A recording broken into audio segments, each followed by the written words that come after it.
Hello hi friends, எல்லாருக்கும் தைப்பொங்கல் மாட்டுப்பொங்கல் இனிய நல்வாழ்த்துக்கள். உங்கள்கிட்ட ஒரு மெசேஜ் சொல்லணும். என்னென்னு பார்த்தீங்கன்னா, நான் ஏன் இந்த ஓன் வாய்ஸ் கொடுக்குறேன்னு பார்த்தீங்கன்னா, ஒரு சின்ன மெசேஜுக்காண்டி தான். இன்ஸ்டாகிராம், யூடியூப்பு, ஃபேஸ்புக்கு எல்லாத்துலேயும் வந்து பெண்கள் வந்து இப்போ நிறைய வந்து ரீல்ஸு அது இதுன்னு சொல்லி ஸ்டோரி அதுன்னு போட ஆரம்பிச்சிட்டாங்க. எவ்வளவோ பெண்கள் யூடியூப்பில் இருந்து என்ன சொல்கிறது, மேலே வந்து ஒரு ஒரு லோ கிளாஸில் இருக்கிற ஃபேமிலி ஒரு ஹை கிளாஸ் லெவல் கூட வந்துருச்சு. நான் என்ன சொல்ல வரேன்னு பார்த்தீங்கன்னா, இந்த சோசியல் மீடியாவில் வர்ற பொண்ணுகள்லாம் தப்பான பொண்ணுங்கன்னு சொல்லிட்டு நிறைய பேர் பேடு கமெண்ட்லாம் பண்ணுறீங்க. தயவு செஞ்சு சொல்கிறேன், ஒவ்வொருத்தவங்களும் ஏதோ ஒரு விஷயத்துக்காண்டி தான் இந்த மாதிரி வருவாங்க, சரிங்களா? நம்ம வீட்டை விட்டு வெளியே வந்துட்டா பார்க்குற பொண்ணுங்களெல்லாம் ஒரு தப்பான கண்ணோட்டத்தோடு பார்க்காதீங்க. வீட்டுக்குள்ளே இருக்கிற ஒரு அம்மாவா, ஒரு அக்காவா, ஒரு தங்கச்சியா, ஒரு மகளா, இந்த மாதிரி பாருங்கள். உங்களுக்கு அந்த எண்ணெல்லாம் தோணாது. ஏன் அப்படி அந்த மாதிரிலாம் பேட் கமெண்ட் பண்ணுறீங்க? எவ்வளோ பேர் அன்றைக்கெல்லாம் ஒரு இன்ஸ்டாகிராமில் அந்த பொண்ணு பேர் தெரியல, அந்த பொண்ணு ஏங்க என்ன இப்படி இவ்வளோ பேட் கமெண்ட்லாம் சொல்லி பேசுறீங்கன்னு சொல்லி அவ்வளோ வருத்தப்பட்டு பேசிச்சு. எங்கள் வெளியில் வந்துட்டாலே வந்து உங்களுக்கு எல்லா பொண்ணுங்களையும் பார்க்குற பொண்ணுங்கள் எல்லாம் உங்களுக்கு தப்பான பொண்ணுங்களாக தான் தெரிவாங்களா? கொஞ்சம் நினச்சி பாருங்கள். நம்ம வீட்டில் இருக்கிற நம்ம ஒரு தாயோ மகளோ அக்காவோ தங்கச்சி யாருக்கோ ஒருத்தவங்க இந்த மாதிரி ஒரு பேட் கமெண்ட் வாடி ஓடி அப்படின்னு சொல்லி பேசினா நம்ம மனசு எவ்வளோ கொதிக்கும், எவ்வளோ கஷ்டப்படும். அதே மாதிரி தானே அந்த வீட்டில் இருக்கிற அவங்களுக்கும் அவங்களுடைய ஹஸ்பண்டாக இருக்கட்டும், மகனாக இருக்கட்டும், யாராக இருக்கட்டும், அவங்களுக்கு அந்த நிலைமை அந்த மாதிரி மனசு இருக்கும். ஏன்னா நீங்கள் வந்து ஈஸியாக வந்து ஒரு பேட் கமெண்ட் சொல்லிட்டு போயிடுறீங்க. ஒரு பொண்ணு வந்து இப்போ சோசியல் மீடியாவில் வர்றானா அவளுக்கு லைஃப்பில் ஏகப்பட்ட ப்ராப்ளம்ஸ் இருக்கும், எவ்வளவோ வலிகள் இருக்கும், எவ்வளவோ வேதனைகள் இருக்கும்.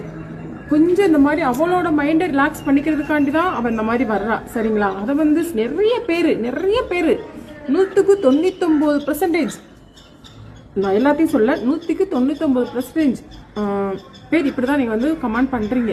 உண்மைக்கே வந்து அதாவதுங்க 2 அடி அடிச்சுட்டு அந்த வழியை தாங்கிடலாங்க. நீங்கள் சொல்கிற அந்த பேடு கமெண்டால் எவ்வளோ பொண்ணுகள் மனசு பாதிக்கப்படுது. எத்தனை பேர் அவங்களோட அந்த சின்ன சின்ன சந்தோஷத்துக்கு கூட இழந்து அவங்க வீட்டில் உள்ளவங்க இப்படிலாம் கமாண்ட் வருது, நீ போகாத, சோசியல் மீடியாவுக்குள்ளே போகாதன்னு சொல்லிட்டு அவங்க ஒரு மூளைக்குள்ளே ஒரு 4 சுவத்துக்குள்ளே வீட்டுக்குள்ளே முடையும் கிடக்குறாங்க, தெரியுமா? பாரதியார் அன்னைக்கு சொன்னார், அதாவது என்னைக்கு ஒரு பெண் வந்து சுதந்திரமாக கழுத்தெல்லாம் நகை போட்டுக்கிட்டு நடு ராத்திரியில் ஒத்தியில் போகிறாலும் அன்னைக்கு தான் சுதந்திரம் கிடைச்சதுன்னு. ஆனால் இன்னும் சொல்கிறீங்க, பெண் சுதந்திரம் எப்பயுமே கிடைக்கலங்க. ஏன் உங்களுக்கு அந்த மாதிரி ஒரு பேடு கமெண்ட் பண்ணதில் உங்களுக்கு என்ன கிடைக்க போகுது? யாராவது நீங்கள் பேடு கமெண்ட் பண்ணி ஒரு 100 ரூபா கொடுக்குறேன், 500 ரூபா கொடுக்குறேன்னு எதுவும் சொல்கிறாங்களா? கிடையாதுல்ல. ஏன் நம்ம இன்னொருத்தவங்க மனசை கஷ்டப்படுத்தி அந்த ஒரு அதாவது சொல்லுவாங்க மனம் போல வாழ்க்கைன்னு இருக்காங்க. நீங்கள் மனசில் நல்லதே நினைங்க, நல்லதே நடக்கும்.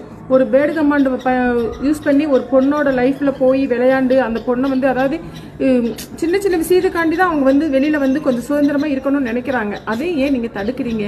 தயவு செஞ்சு சொல்கிறேன்.